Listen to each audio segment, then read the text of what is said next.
Oke, bismillahirrahmanirrahim. Kepada para peserta bisa di-on-kan kameranya ya.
Oke, kita mulai saja ya untuk acara kali ini.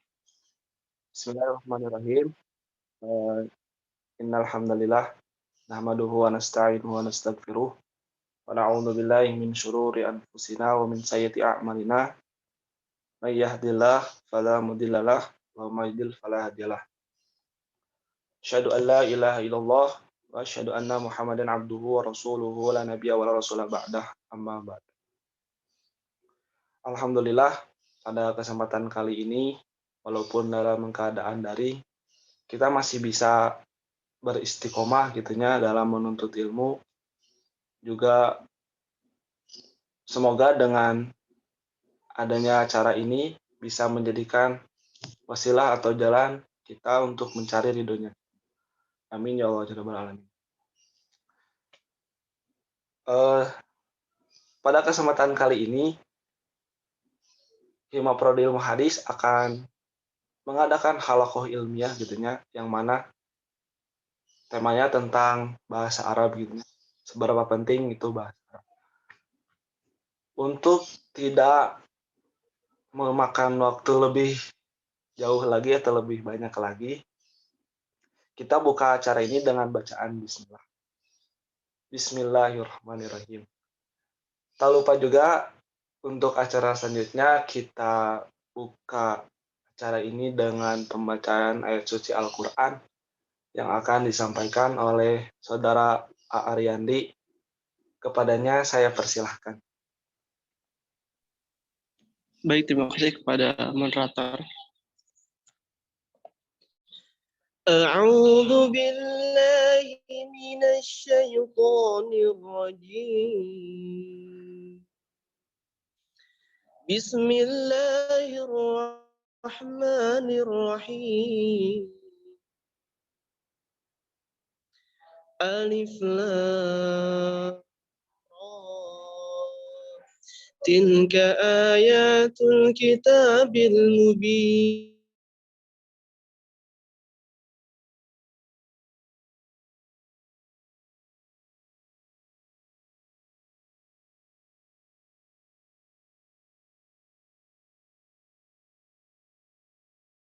أحسن القصص بما أوحينا إليك هذا القرآن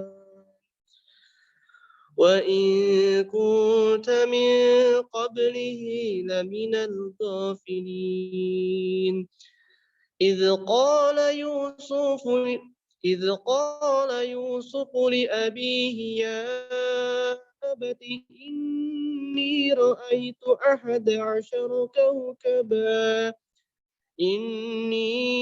رأيت 11 كوكبا والشمس والقمر رأيتهم لي ساجدين قال يا بني لا تقصص رؤياك على إخوتك فيكيدوا لك كيدا إن الشيطان للإنسان عدو مبين وكذلك يجتبيك ربك ويعلمك من تأويل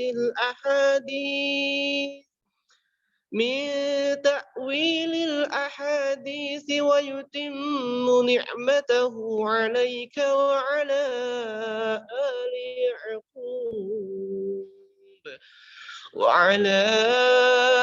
آل يعقوب كما أتمها على أبويك من قبل إبراهيم وإسحاق إن ربك عليم حكيم لقد كان في يوسف وإخوته آيات للسائلين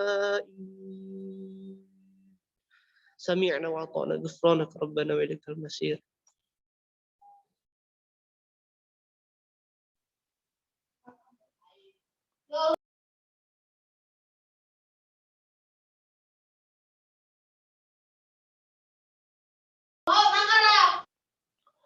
Alhamdulillah, jazakallahu khairan katsiran kepada Aryandi yang telah menyampaikan lantunan ayat suci Al-Quran.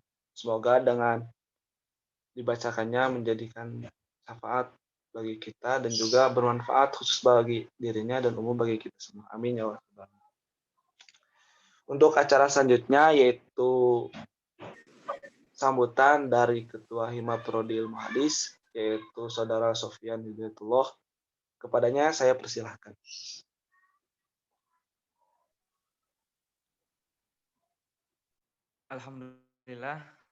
Alhamdulillahilladzi arsala rasulahu bil huda wa dinil haq yudhhirahu ala dini kullihi wa kafa billahi syahida asyhadu an la ilaha illallah wahdahu la syarikalah wa asyhadu anna muhammadan abduhu wa rasuluh alladzi la nabiyya ba'da amma ba'd. Rabbi sodari sohli wa yassirli amri wahlul uqdata min lisani yafqahu qawli. Alhamdulillah, kita panjatkan puji serta syukur kepada Allah Subhanahu wa taala yang mana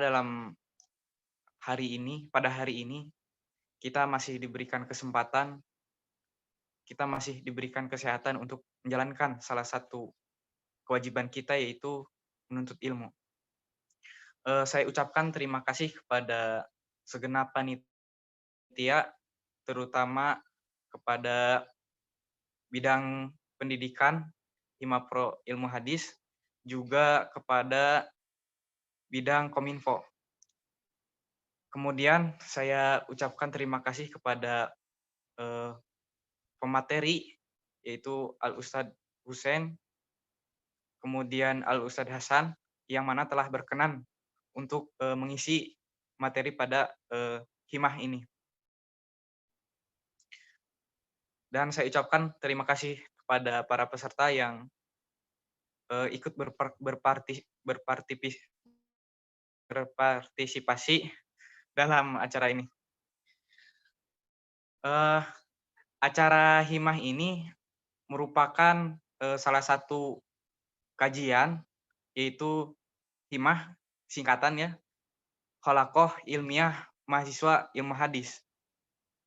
Nah, mungkin acara himah ini merupakan acara pertama khususnya dalam bidang kajian yang dilaksanakan, dan semoga selanjutnya kita dapat melaksanakan himah-himah selanjutnya.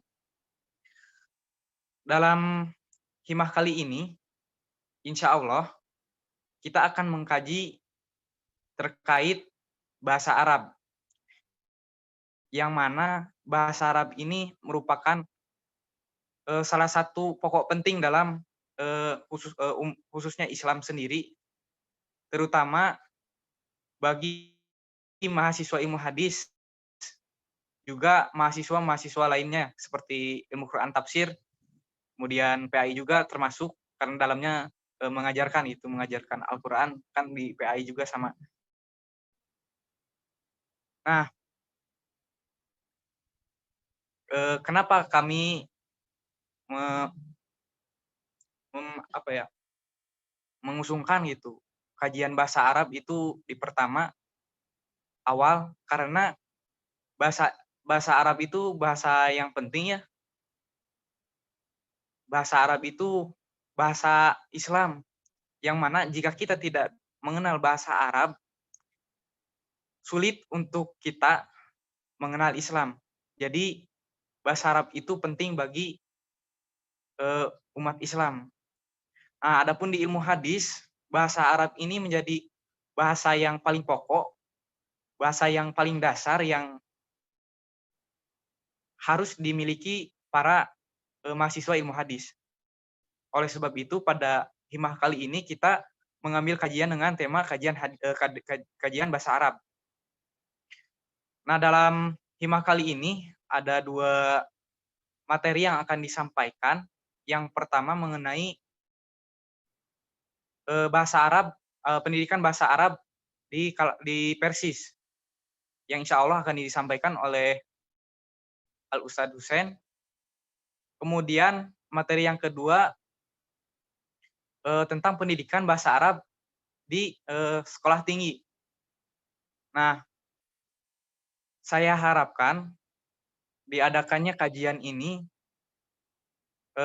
bisa menambah wawasan kepada para mahasiswa, khususnya mahasiswa ilmu hadis, terkait bahasa Arab. Juga menambah giroh kita atau semangat kita untuk terus mempelajari bahasa Arab. Mungkin sekian sambutan dari saya, dan saya harap kita bisa terus menerus. Ya mungkin segitu saja. Takut kepanjangannya. Tutup saja dengan doa, Rabbana atina fid dunya hasanah wa fil akhirati hasanah wa qina adzabannar. Assalamualaikum warahmatullahi wabarakatuh. Waalaikumsalam warahmatullahi wabarakatuh. Alhamdulillah, terima kasih kepada Kang Sofyan Hidayatullah yang telah menyampaikan sambutannya. Oke teman-teman, sebagaimana acara ini ditunggu-tunggu gitu ya, mengenai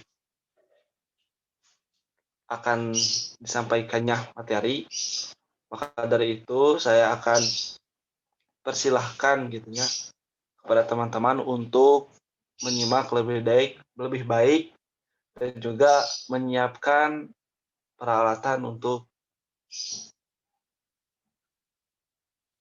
mendapatkan ilmu. Maka dari itu, acara ini saya alihkan kepada moderator yang akan memimpin berjalannya materi pada kali ini, yaitu Adiki Abdul Aziz. Kepadanya saya persilakan.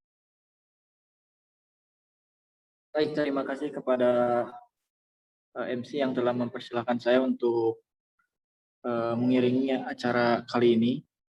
Yang insya Allah pada kesempatan kali ini pemateri pertama akan disampaikan oleh Ustadz Husain Zainal Mutakin.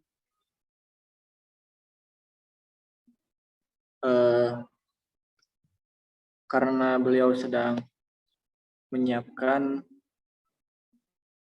bahan untuk dipresentasikan kali ini atau sampaikan kali ini.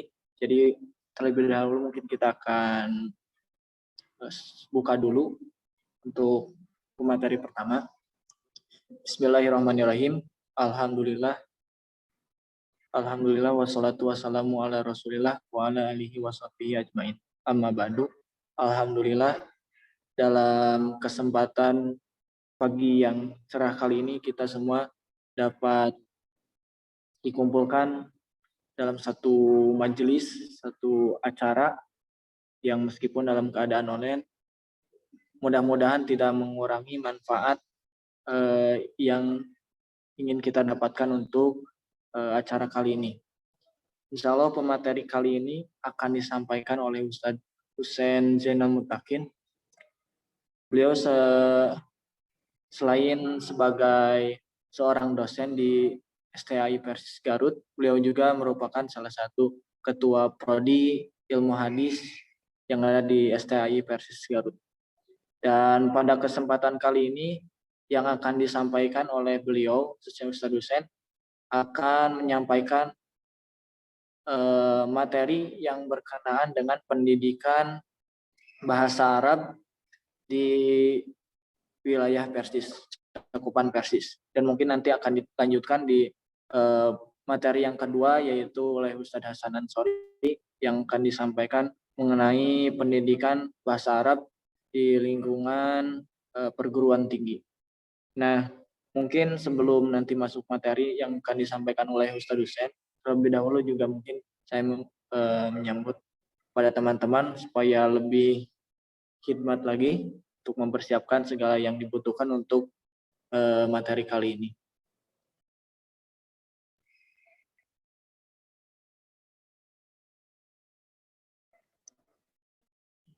Nah, mungkin karena Ustadz Husain juga belum masuk pada Zoom, sedikit mungkin ini gambaran mengapa Hima Prodi Ilmu Hadis memasukkan acara yang pertama, acara kajian kali ini, yaitu berkenaan dengan tema bahasa Arab. Mungkin kalau kita lihat, bahasa Arab mungkin bukan sesuatu yang pokok, namun meskipun bukan sesuatu yang pokok, tapi bahasa Arab ini merupakan sesuatu yang fundamental. Ini digambarkan sebagai sebuah kunci kita untuk memahami ilmu-ilmu yang lainnya. Lebih umum misalkan bahasa yang lain ini sebagai kunci. Nah, bahasa Arab ini sebagai kunci kita untuk memahami ilmu-ilmu agama.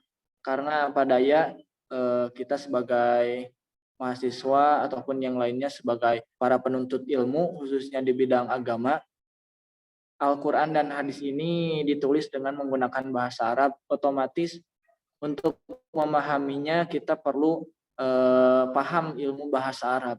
Nah, makanya bahasa Arab ini sangat penting. Walaupun mungkin bukan jadi tujuan utama, tapi yang tujuan utama itu akan diraih dengan pemahaman kita terhadap bahasa Arab. Seperti itu. Bagaimana Ustadz Husain, udah masuk belum?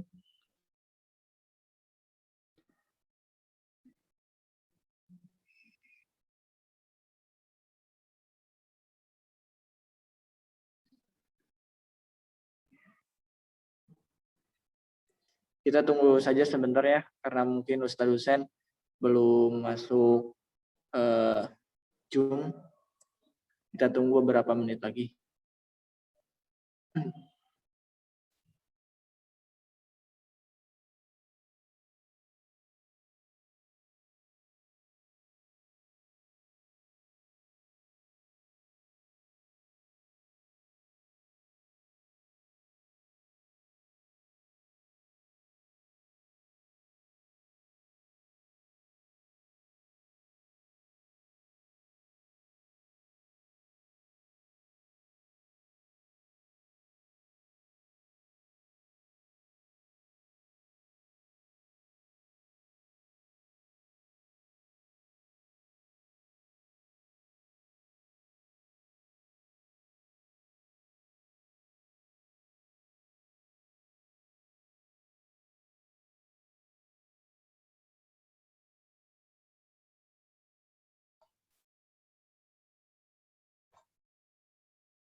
Nah, alhamdulillah mungkin Ustadz Husain sudah masuk dalam Zoom.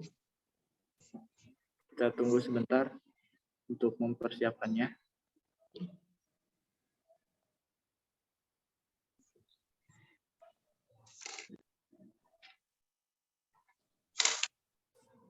Baik, langsung saja saya tempat dan waktu karena beliau sudah ada, saya persilahkan kepada Al Ustadz untuk menyampaikan materinya terkait pendidikan bahasa Arab di lingkungan Persis. Kepada beliau tempat dan waktu saya persilahkan.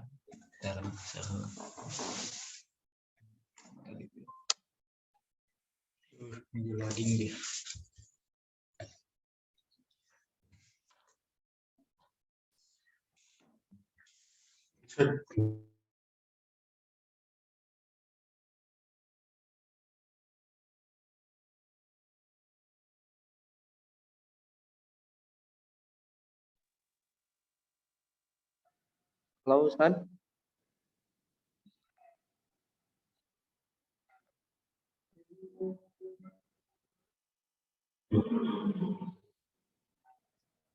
Halo.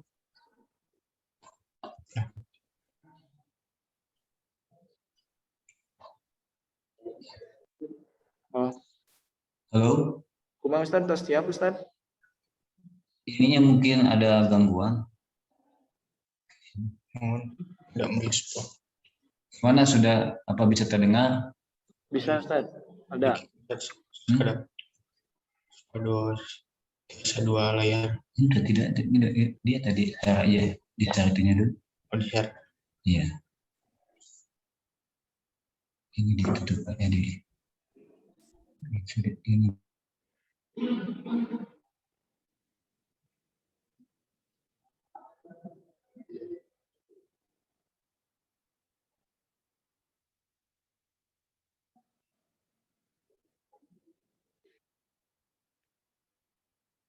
Maaf, ini gangguan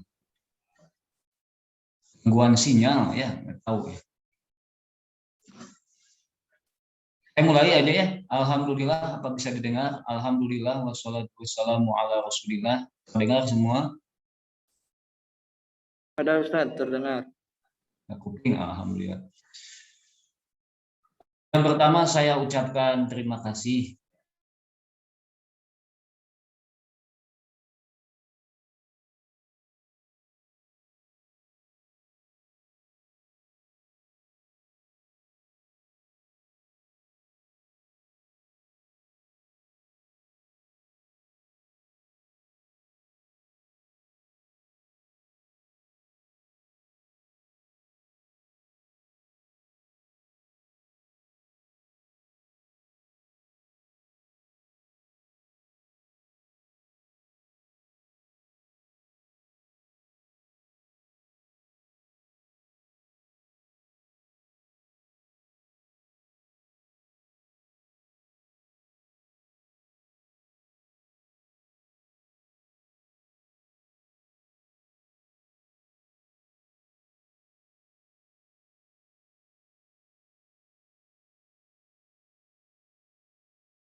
Apakah sekarang bisa terdengar? Mohon maaf ada gangguan. Halo.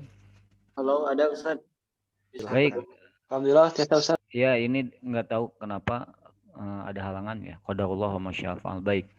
Alhamdulillah wassalatu wassalamu ala Rasulillah wa ba'du. Saya ucapkan selamat kepada Himapro yang mengadakan kajian yang sangat penting, dan saya ngobrol dengan panitia ya. Saya diminta membahas atau saya mengusulkan saya bicara mengenai bagaimana pengajaran bahasa Arab di Persis ya. Di Persis, apa kelebihan, apa kekurangan, dan bagaimana harapan. Saya rasa itu yang akan disampaikan. Tentunya sama-sama kita ketahui bahwa pesantren Persis itu banyak dari Bangil ada ya, Jawa Timur, Jawa Barat banyak. Tentunya ini pengalaman saya tidak mencerminkan Persis secara keseluruhan, sebab itu beda-beda ya, setiap pesantren punya ciri khas. Kalau Bangil bagaimana, kalau yang di Jawa Barat bagaimana. Jawa Barat juga, untuk di Garut saja saya rasa pengajaran bahasa Arab itu tidak sama. Ada yang misalnya bahasa Arab hanya beberapa jam, ada juga yang banyak. Jadi yang saya sampaikan tidak bisa menggambarkan Persis secara utuh ya, tapi mungkin hanya sebagian pesantren Persis, dan tentunya ini juga menggambarkan sebagian. Jadi nanti ada yang mengkiblatnya ke pesantren tertentu ya. Jadi hanya sebagian, ada juga yang mungkin ke Depag ya, 90% ya. Jadi Persis itu sekarang sudah maju, tapi maju ke Depag bukan ke depan. Yang mendekati kurikulumnya hampir sama dengan Depag. Dan itu memang seperti itulah sekarang itu, kita tidak bisa, atau beberapa pesantren tidak bisa menghindari. Itu jadi yang saya akan gambarkan hanyalah sebagian pesantren Persis. Ya, hal itu berdasarkan pengalaman saya ya, pengalaman belajar bahasa Arab saya itu pertama ya, saya sekolah ya, di pesantren Persis nomor 19 Bentar Garut ya. Dan tentunya kalau lihat nomor 19 berarti termasuk pesantren yang awal-awal ya. Dan untuk di Jawa Barat ya, Jawa Barat tentunya pesantren itu nomor satunya Pajagalan, yang nanti dirintisnya oleh saya nggak tahu apakah Hasan atau Ustadz Abdurrahman. Yang saya tahu itu Ustadz Abdurrahman. Ustadz Abdurrahman, nanti ada sosok Ustadz Aceng, nanti Ustadz Aceng pindah ke PPI 19. Nah, inilah dari sini saya rasa bagaimana pengajaran bahasa Arab di Persis itu silsilah atau runtuyan dari bagaimana cara pandang pendiri Persis terhadap pengajaran bahasa Arab. Jadi mungkin yang oleh Ustadz Aceng bawa ke sini ke Garut itu dari Bandung ya. Bandung itu Ustadz Abdurrahman ya. Ustadz Abdurrahman, Ustadz Aceng sering bercerita ya tentang bagusnya bahasa Arab ya. Jadi dia itu ketika ada orang yang mau ngajak debat katanya, dia cerita membawa kitab Alfiyah atau membawa buku kitab untuk ngajak debat Ustadz Abdurrahman. Ustadz Abdurrahman sedang mengajar di Mualimin, maka dia pengajarannya itu dengan bahasa Arab ya. Jadi menggunakan bahasa Arab. Jadi sehingga yang debatnya terjadi, wah cina gini ide alus bahasa Arab. Nah, Ustadz Abdurrahman sangat terkenal, sangat bagus bahasa Arabnya. Adapun kenapa Ustadz Abdurrahman bagus bahasa Arabnya, tentunya dia belajar. Di mana belajarnya ini saya rasa panjang ya. Jadi harus melihat genealogi Persis dalam apa pengajaran bahasa Arab, atau juga kemampuan ustadz-ustadz Persis dalam berbahasa Arab ya. Jadi kalau dulu Ustadz Abdurrahman katanya bagus bahasa Arabnya. Dari sana dulu kan kita harus mulai genealoginya itu. Jadi Ustadz Abdurrahman itu basic ilmu-ilmu bahasa Arabnya yang tradisional, tapi juga dia bagus bahasa Arabnya.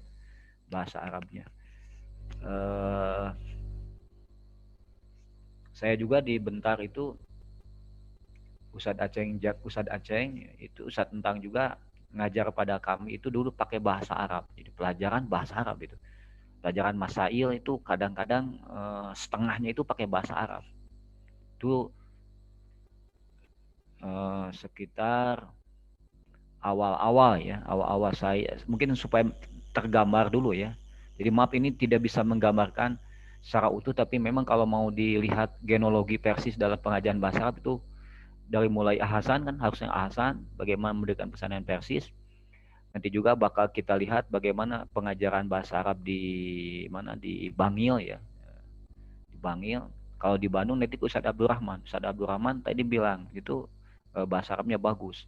Dan nanti ketika ke Garut ya, Ustadz Aceh itu ngajar pakai bahasa Arab. Ustadz Tentang juga pakai bahasa Arab. Ustadz Tentang itu ayahnya Ustadz Barik ya. Dia itu dengan bahasa Arab. Bahkan saya juga dapat cerita juga ya dari Ustadz Taufik Ridho. Ustadz Taufik Ridho ada kakak kelas mungkin seangkatan dengan Ustadz Na ya. Seangkatan dengan Ustadz Na. Dia ketika ke Bentar katanya, dia masih ingat bahwa Ustadz Tentang ceramah di halaman pesantren Bentar itu pakai bahasa Arab. Dia membacakan hadis, irhamu man fil ardi yarhamukum man fis sama. Jadi ini harus kamu ketahui dulu bagaimana genealogi Persis dalam bahasa Arab. Nah, saya belajar di pesantren Persis itu tahun 1987. Jadi sudah lama ya. Sampai 90 saya masuk dulu itu saya tamatan SMP ya, SMP. Saya dari Banjarsari. Di Banjarsari saya sudah belajar bahasa Arab juga. Bahasa Arabnya tapi percakapan, muhadasah ya. Dan mungkin masih sekarang saya masih ingat dihafal tuh teks percakapan bahasa Arab itu. Kemudian ke Bentar tahun 1987 ya, tahun 19 sampai 94 tahun ya. Jadi masuk tahosus ya. Masuk tahosus itu menampung yang dari sekolah umum, kemudian mu'alimin ya. Saya masuk mu'alimin dan di sana saya belajar bahasa Arab gitu ya, bahasa Arab. Nanti mungkin akan, jadi saya ngomong ini pengalaman saya belajar bahasa Arab di Persis, dan kita juga memotret tapi nggak utuh ya, tadi perlu diperdalam lagi genealogi Persis dalam pengajaran bahasa Arab. Ini madhab mana. Saya juga 90 ngajar ya. Saya mengajar di pesantren itu, Bentar itu. Dan mengajar juga di pesantren Pidial. Pidial itu apa ya? Jadi dulu saya ditugaskan oleh Ustadz Aceh supaya ngajar di Ancol, di pesantren Izharul Haq. Jadi seangkatan itu banyak, ada yang ditempatkan di Lempong, ada yang ditempatkan di Sadang, ada di tempat banyak disebar ya. Jadi seangkatan saya itu sekarang ada di pesantren. Kemudian jadi sampai ngajar juga, saya ngajar bahasa Arab, tapi bahasa Arabnya kaidah, yaitu mengajar sorob ya, mengajar pelajaran sorob, mengajar pelajaran balaghah, mengajar pelajaran mutolaah, mengajar banyak bahasa Arab yang saya ajarkan. Ngajar i'rab juga, nanti mungkin ada beberapa pelajaran bahasa Arab di Persis itu. Kemudian qadarullah saya juga belajar bahasa Arab di Lipia, di Lipia Jakarta. Itu cabang dari Universitas Jami' Imam di Jakarta. Tahun 94 sampai 96 mengambil diplom Am. Nah, di sini saya mulai dibukakan ya, diberi pengetahuan tentang bagaimana pengajaran bahasa Arab ya. Bagaimana pengajaran bahasa Arab itu sebenarnya. Ada ada mata pelajaran ya turukut tadris, ya, metode pengajaran bahasa Arab. Saya masih ingat dulu ada apa namanya, ada Profesor Abu Tawab dari Mesir, ada juga Ustadz Abkar dari Sudan ya. Jadi mengajarkan bagaimana sih pengajaran bahasa Arab di dunia Islam. Tapi itu hanya sedikit, mungkin yang lebih spesifik ya bagaimana turukut tadris nanti oleh Ustadz Hasan ya, ini dia S2-nya tentang pengajaran bahasa Arab. Dan qadarullah juga saya diterima di Madinah tahun 96-2000, dan di sana tentunya kita belajar bahasa Arab juga ya bahasa Arab berapa semester, 4 tahun lagi bahasa Arabnya. Di Libya belajar bahasa Arab juga, jadi lumayan, saya termasuk orang yang cukup lama bahasa Arab. Nah, kemudian selain belajar juga mengajar, saya tidak lepas juga dari pengajaran bahasa Arab, baik itu di pesantren ya. Saya masih mungkin tahun-tahun inilah berhenti mengajar bahasa Arab. Kalau sebelumnya saya adalah ngajar bahasa Arab di pesantren, itu ngajar qiraah ya, qiraah atau takbir ya. Demikian juga di Staipi. Nah, di Staipi biasanya saya ngajar sorob bahasa Arab 2. Itu pengajaran mungkin kenapa saya juga tertarik untuk berbicara pengajaran bahasa Arab ini, sebab secara pengalaman saya juga termasuk yang terlibat dalam belajar dan mengajar bahasa Arab. Selanjutnya acara ini mungkin diadakan berkaitan dengan hal yang menarik. Mungkin saya sudah sering sampaikan bahwa pentingnya penguasaan bahasa Arab. Satu bagi kaum muslimin. Jadi dulu saya itu didoktrin oleh ustadz di pesantren itu, dengan saya nggak tahu kata-kata siapa ya, kalau nggak saya itu kata Hasan Al-Banna ya. Dia mengatakan ta'allamul arabiyyata fa innaha juz'un min dinikum. Nah, itu begitu. Kalian mesti belajar bahasa Arab sebab bahasa Arab adalah bagian dari agama kamu. Artinya belajar bahasa Arab itu hal yang penting bagi setiap muslim. Nah, itu bukan mahasiswa tapi bagi setiap muslim. Setiap muslim mesti bisa bahasa Arab ya. Ini sebab bagian dari agama. Kalau tidak bisa bahasa Arab berarti keislamannya itu kurang begitu. Keislamannya itu tidak tingkatnya itu kurang. Kenapa? Al-Quran dengan bahasa Arab. Kalau dia itu tidak bisa bahasa Arab, berarti penghayatan, pendalaman terhadap Qurannya kurang gitu. Jadi sebenarnya penguasaan bahasa Arab itu merupakan bagian dari agama. Ini yang didengung, yang saya pegang sejak dulu. Bahasa Arab itu bagian dari agama ya. Berbeda dengan kalau kita belajar bahasa Inggris atau bahasa yang lain, mungkin ada kepentingan materinya ya. Tapi kalau bahasa Arab semata-mata ini demi agama, supaya kita lebih paham terhadap agama Islam, paham terhadap agama yang kita yakini itu. Nah, tentunya kalau bagi setiap muslim itu bahasa Arab sesuatu hal yang keniscayaan ya, maka tentunya bagi talibul ilmi, bagi pelajar Islam, bagi mahasiswa, bahasa Arab ini merupakan suatu yang tidak bisa dihindarkan. Kudu bisa ya. Harus bisa. Ini kebutuhan pokok, bukan kebutuhan pelengkap ya. Ini kebutuhan yang pokok. Biasanya kalau orang itu, kalau kebutuhan pokok pasti akan dicari jalan bagaimana supaya dia menguasai bisa. Saya sering bertanya ya, saya merasa kaget juga ya.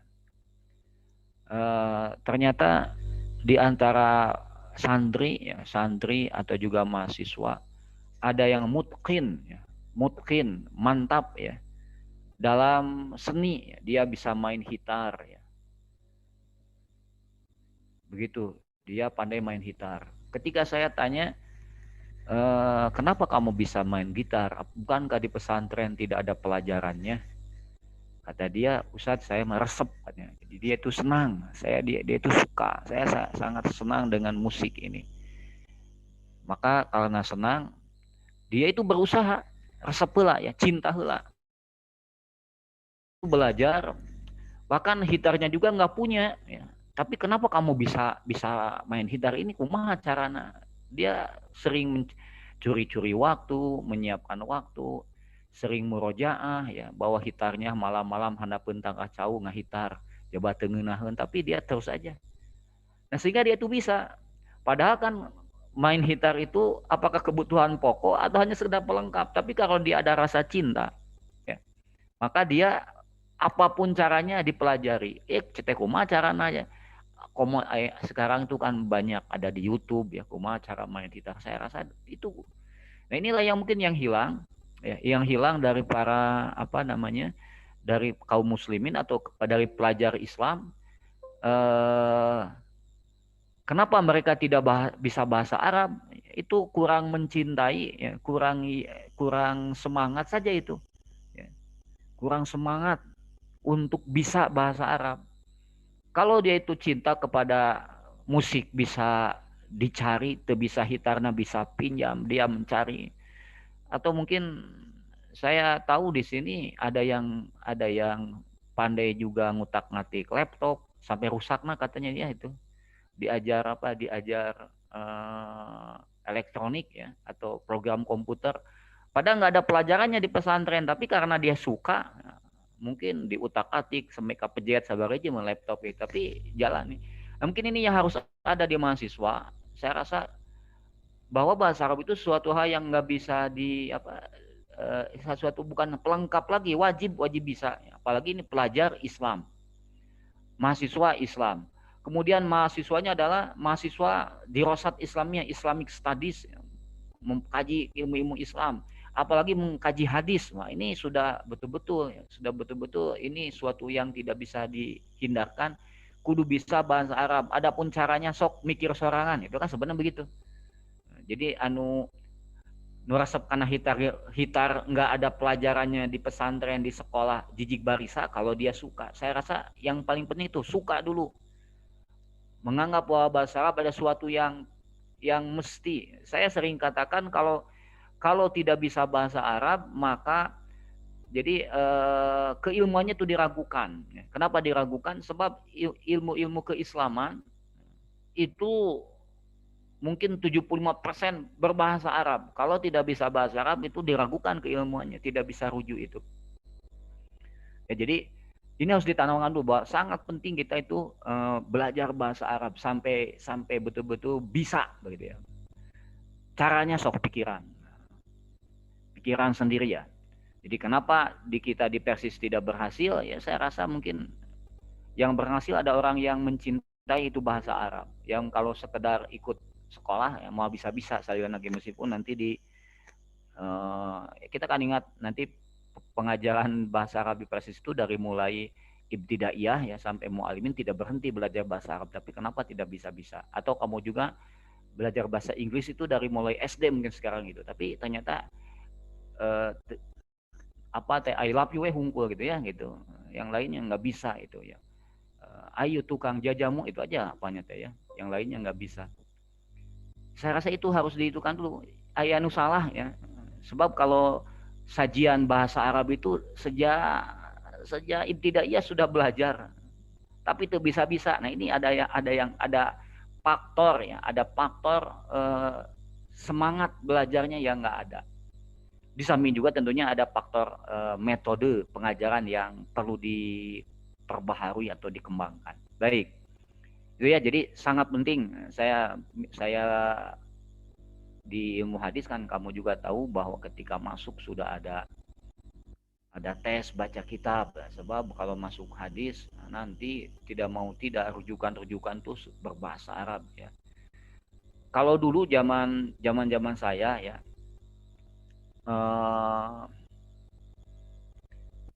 sangat berat ya kalau belajar agama itu. Beratnya itu rujukan ya. Jadi yang jadi ulama kitabnya harus banyak ya. Harus jutaan, bahkan mungkin ratusan juta, bahkan mungkin miliar lah kalau ingin jadi ulama harus banyak rujukan. Nah, alhamdulillah di masa sekarang itu yang namanya rujukan kitab bukan problem. Murah sekarang itu. Kenapa? Dengan ada PDF itu kan itu bisa ribuan kitab ada. Kalau beli wah berapa itu. Jadi sekarang masalah maroji, rujukan itu suatu hal yang sangat mudah. Jadi tinggal satu ayat nama. Nya eta kudu bisa bahasa Arab gitu. Mungkin nanti akan ada diciptakan juga ya. Jadi terjemah mungkin nanti ada terjemah juga. Teksnya ditampilkan langsung ada terjemah. Nah, ini semakin bodoh juga kita nanti akhirnya ya. Jadi tadi tetap ya, akhirnya kitabnya sekarang ada, tinggal bisa bahasa Arabnya. Baik, selanjutnya ya keterampilan bahasa Arab. Nah, sekarang masuk ke keterampilan bahasa. Mungkin ini sering disampaikan oleh para ustadz juga. Kemampuan bahasa Arab itu yang ideal, ya, saya bilang yang ideal itu ada 4 ya, ada 4. As-sama itu mampu mendengar. Artinya apa? Fahmul masmu. Ketika seseorang berbahasa Arab atau orang Arab datang atau kamu ningali TV berbahasa Arab ya, siaran TV berbahasa Arab atau radio ya. Nah, kamu mendengar, dan ketika mendengar itu kamu paham ya, disebut dengan fahmul masmu ya. Itu yang pertama. Dan yang kedua adalah al-kalam, mampu berbicara. Fahmul masmu, kedua keterampilan al-kalam ya. Al-kalam artinya berbicara, dan bicaranya juga bitolaqah. Bitolaqah artinya binafsi sur'atil lati yatahadats biha ahlul lughah. Artinya dia bicara dengan logat seperti orang Arab. Sebab nanti ada bahasa Arab rasa Jawa, ya, ada rasa Sunda, ada, tapi diupayakan bahasa Arab yang kecepatannya, intonasinya ceples, milik orang Arab. Kemudian yang ketiga ada kiroah. Kiroah artinya membaca atau fahmul makru. Ya. Fahmul makru. Artinya apa?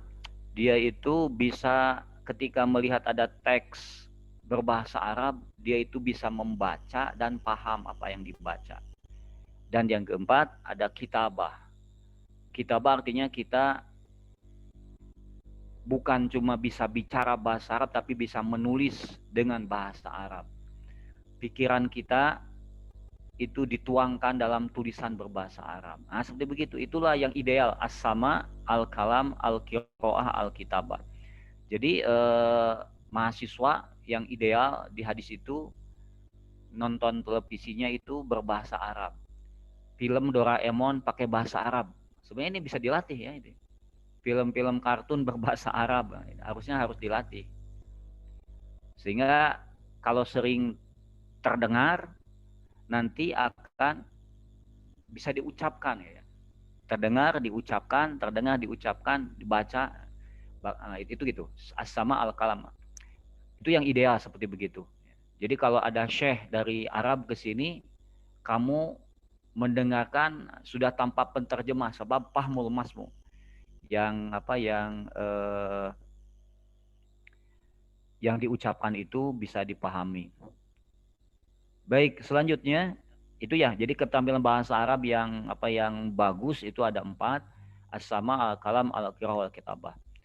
Nah, kalau di Persis saya rasa as-samanya tidak, al-kalamnya tidak, kitabahnya apalagi, qiraah ripuh. Ini enggak ada, belum ya.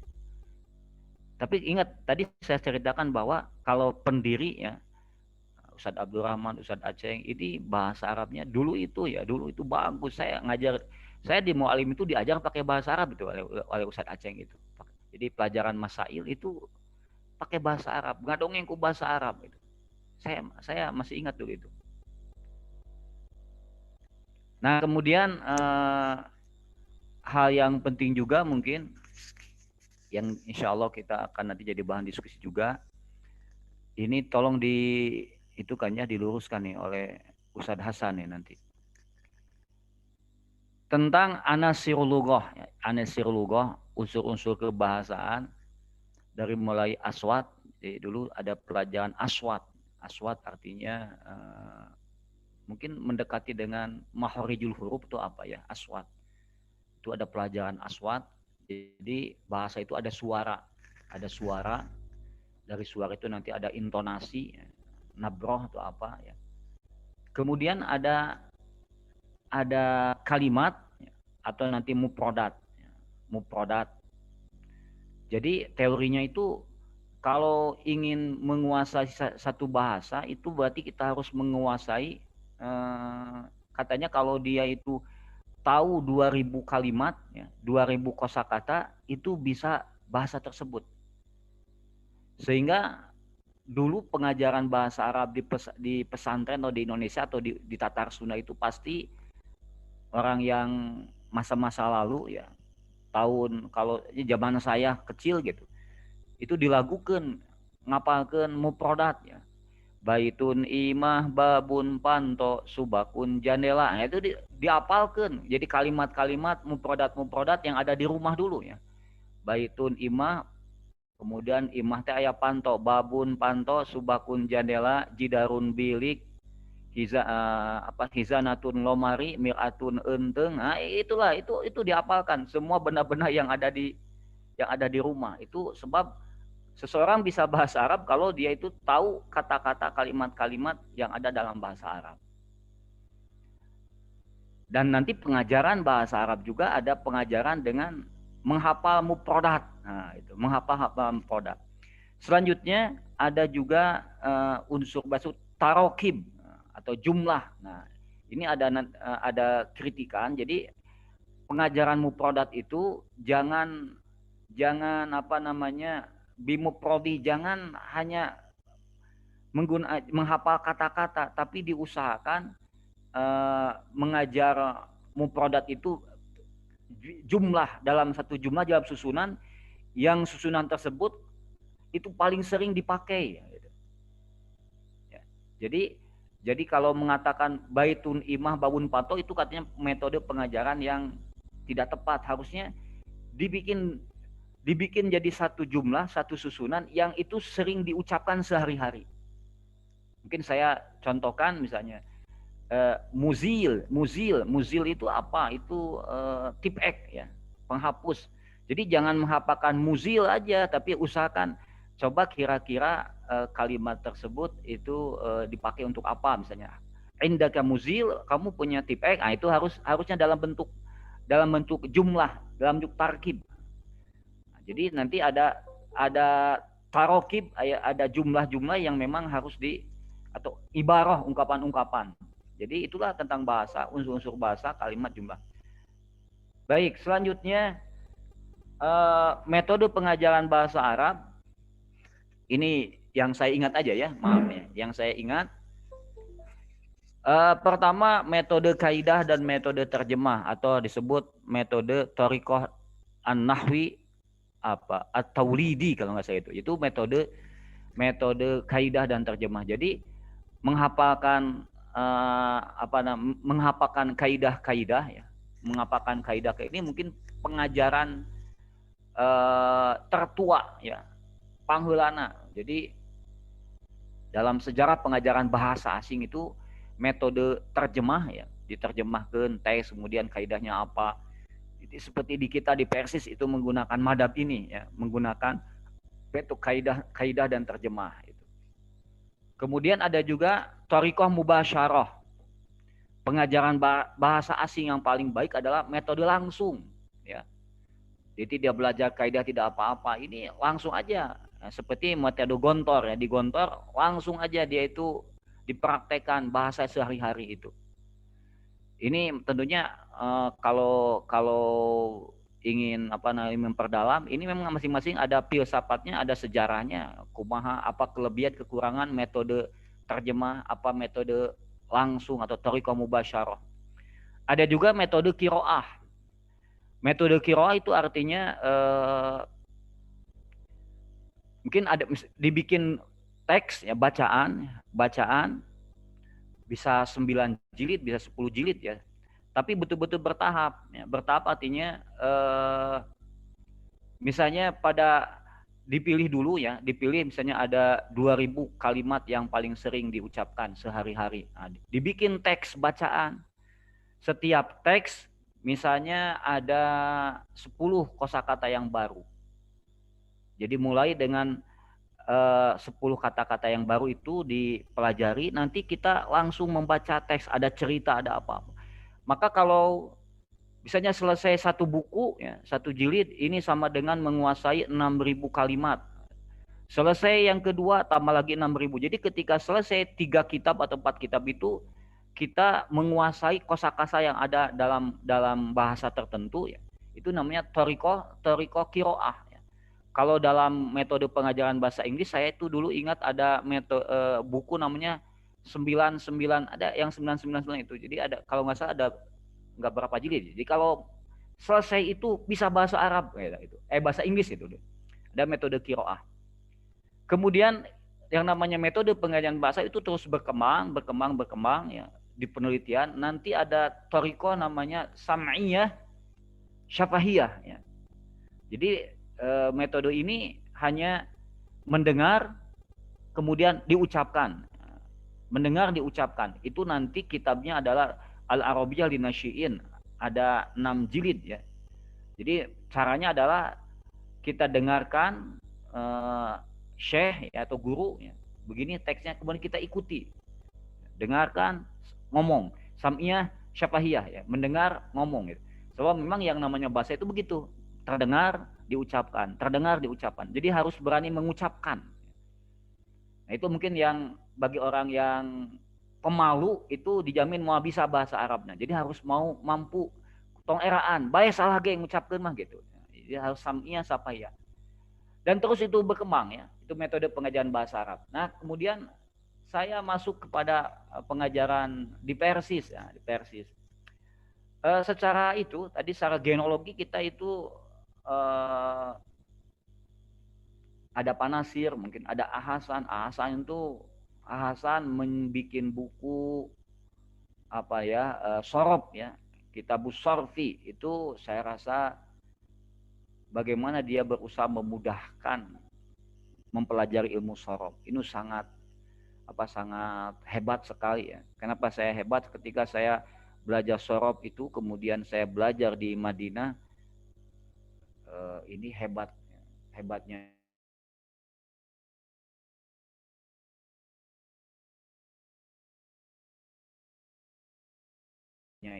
saya itu sampai gurunya juga kaget, kamu bisa nukil di mana gitu kan, aneh. Cara kaidah itu lihat sorob kalau belajar. Masih terdengar? Hah? Masih ada? Halo? Alhamdulillah, Ustaz, masih. Oh iya. Nah, ini saya menyoroti pengajaran pesanan di Persis, ya. Kalau dilihat dari semangat pengajaran bahasa itu sangat besar, ya. Jadi melihat kapan belajar bahasa Arab di Persis itu dari mulai ibtidaiyah, coba lihat. Di kaidah-kaidah sudah mulai dihafal, i'rab sudah ada, itu di ibtidaiyah. Kalau yang saya soroti di pesantren itu ada pelajaran nahwu, ya, itu kaidah. Semuanya itu sebagian besarnya adalah kaidah. Nahwu, sorob, ya, tasrif, ya, huwa huma hum. Itu kan anak-anak kecil coba di ibtidai sudah apa, huwa huma hum, hiya huma hunna, anta, sudah itu bari herige apa huwa huma huma.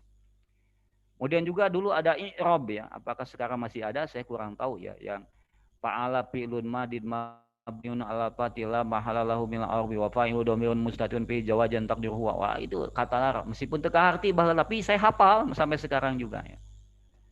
Kemudian ada pelajaran balaghah, ya. Ada pelajaran balaghah. Kemudian ada balaghah, ya. Ada pelajaran qiraah.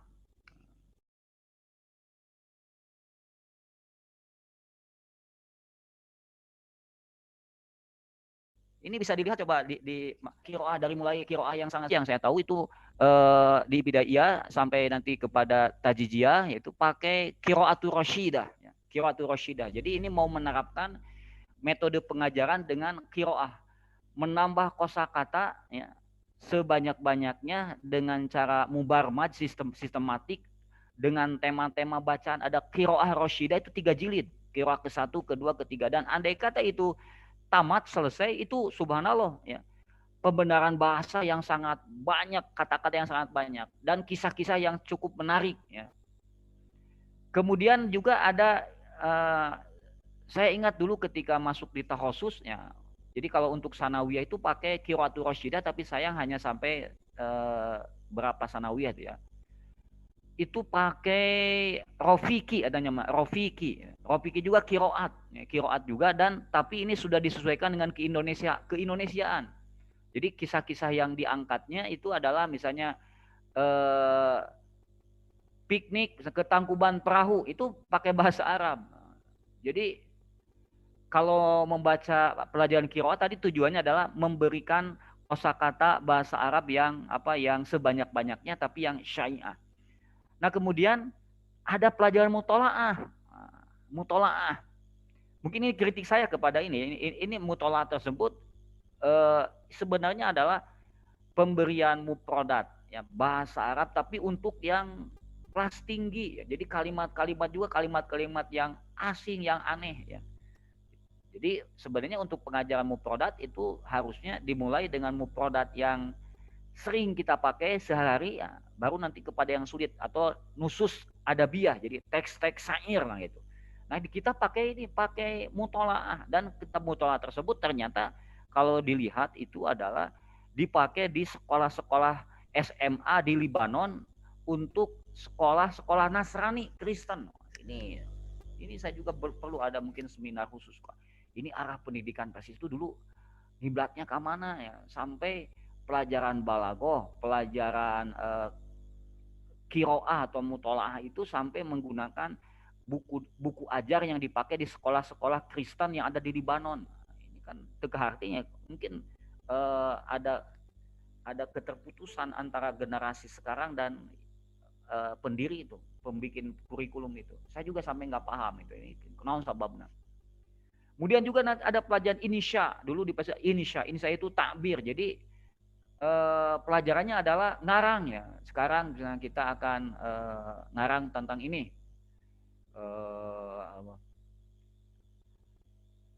Apa ya? Saya dulu ingat judulnya adalah piknik ke desa, tapi pakai bahasa Arab. Jadi ada latihan itu ngarang itu. Dan sebenarnya andai kata ini dilanjutkan tapi betul-betul mubarmaj, artinya direncanakan dengan baik atau di kurikulum yang jelas, saya rasa kita itu bakal hebat tesis itu ya. Jadi ada pelajaran insya mengarang apa saja, tema apa saja gitu misalnya, tapi pada mulanya itu hal-hal yang sekitar kita dulu. Jadi memang harusnya bertahap ya, disebut insya muwajjah, jadi diarahkan. Jadi mengarang. Jadi kita belajar mufradat sudah, belajar nahwu sorof sudah gitu. Kemudian tinggal kita mengarang. Jadi dulu saya itu ngarang pakai bahasa Arab sampai 10 halaman biasa gitu, menceritakan kehidupan sehari-hari itu biasa. Kemudian nanti ada pelajaran muhadasah. Nah, sebenarnya kalau melihat mata pelajaran yang ada di Persis Tempo dulu ya, andai kata sekarang masih ada, ini wah sangat hebat ya. Jadi saya ingat itu saya di tahun 87 sampai 90 yang namanya seangkatan saya itu pasti bicara bahasa itu bisa, meskipun mungkin ting bener jeung salah namangan, ada keberanian bicara itu ada ya. Sabab di kelas oke kadang-kadang ustadz itu ngajar pakai bahasa Arab juga. Dan kita juga kadang-kadang dituntut ya, ada khutbah bahasa Arab itu sangat dituntut. Dan mereka itu ya mungkin kalau disebutkan itu di tahun berapa, lihat mata pelajaran itu ada apa, ada insya, ada muhadasah, ada qiraah. Itu sudah cukup ya, sudah bagus. Sehingga kalau yang dari mu'alim itu melanjutkan ke lipia itu biasanya i'dadnya suka dilewat. I'dadul lughahnya itu dilewat, langsung ke takmili. Jadi tidak lepas satu, sebab bahasa Arab sudah dianggap cukup baik. Eh, itu sajian apa? Sajian di apa bahasa Arab di Persis, tapi dengan seiring zaman dan waktu ya ternyata pelajaran-pelajaran ini kan coba ada nahu, ada sorof, ada irob, ada balagoh, kiroah, insam, ada 7 ya, ada 7 pelajaran bahasa Arab ini yang saya ingat 7. Nah sekarang itu kadang-kadang diringkas sudah ya belajar bahasa Arab, jadi kabeh aya. Ketika masuk ke mana, kalau masuk ke kuliah ada bahasa Arab 1, 2, 3, ini juga bahasa Arab apa yang dipelajari, ini kan ada kaidah sangat banyak sekali. Nah kemudian kelemahannya ya, kelemahannya tentunya yang saya rasakan setelah melihat memang yang namanya mengajar bahasa Arab ya, kalau masalah kaidah itu saya rasa di Persis sudah hebat ya, sudah unggul ya. Ini bisa dirasakan kalau orang itu pernah di sekolah di pesantren kemudian lanjut, kalau bab nahwu sorof itu sudah tidak diragukan perkaidahan. Kalau sisi kelemahannya itu maharatul lughah yang lain. Maharatul lughahnya itu kan tadi keterampilan berbahasa, mendengar, berbicara, menulis ini lemah. Kalau kaidah, jadi saya termasuk produk Persis itu kalau kaidah, sorof, nahwu, insya Allah ya. Itu dulu. Nah, tapi sekarang kumaha, ini melemah juga sekarang mahnya apa namanya kaidahnya juga tidak dikuasai, maca kitab juga bisa, ngobrol juga nggak bisa. Tentunya harus ada ada terobosan. Ya. Maka saya gembira juga kalau kita melihat di Garut, di Persis itu kan kita punya 2 ma'had lughah. Ada ma'had lughah yang di Jakarta, ada ma'had lughah yang di Bandung, Imarat.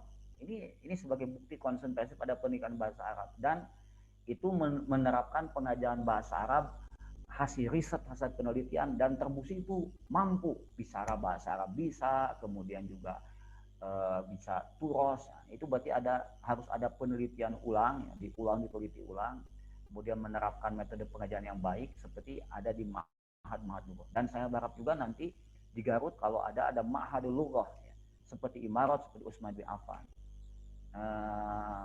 Dan ini ingat-ingat, jadi memang ada di Bandung ada UIN jurusan bahasa Arab. Kemudian di UPI ada jurusan bahasa Arab, di Jakarta jurusan bahasa Arab. Tetapi kalau ditanya bagus mana diajar bahasa Arab di Ma'hadul Lughah, ternyata memang ada plus, ada sisi kelebihan dan kekurangan. Ya. Tapi kalau yang masuk ke Imarat itu dijamin bisa bahasa Arab lancar, bagus, bisa baca kitab. Maka tentunya saya rasa di samping alhamdulillah di Garut ini sudah dibuka sekarang program pengajaran bahasa Arab kuliah ya, seperti di UIN, seperti di universitas yang lain. Saya juga menginginkan di Garut itu untuk mendampingi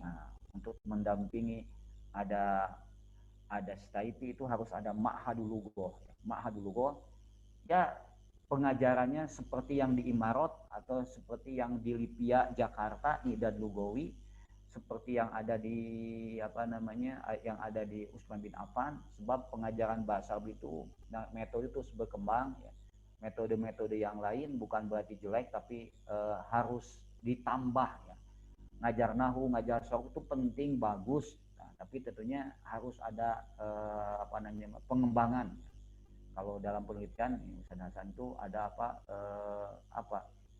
riset and penelitian dan pengembangan. Nah, jadi saya ingin ada Ma'hadul Lughah di Garut untuk mendampingi mahasiswa STIP atau orang yang concern kepada bahasa Arab. Di sana jurusan apa saja bisa sambil kuliah di Ma'hadul Lughah itu, kemudian ketika ke PAI, ketika ke Quran, mereka bisa langsung ta'amu dengan kitab-kitab turun. Ini mohon maaf terlalu panjang mungkinnya, dan mohon maaf juga kalau tidak murokas, tidak tidak terarah ya, sebab ini Lutfi tahu ya, ini problem laptopnya juga ada masalah jaringan ini sehingga presentasi saya tidak sempat bisa dilihat. Itu dulu, nanti mungkin kita akan kembangkan dengan session setelah Ustadz Hasan, kita akan lanjutkan dengan session tanya jawab. Itu aja ya, cukup ya? Ya Ustadz, baik. Terima kasih kepada Al Ustadz yang telah menyampaikan materinya seputar pendidikan bahasa Arab di lingkungan Persis. Dan mungkin nanti kita akan masuk pada sesi tanya jawab. Mungkin Ustadz, apakah tanya jawabnya mau sekarang atau nanti setelah Ustadz Hasan? Pak Ustadz Hasan. Setelah Ustadz Hasan. Oke, siap.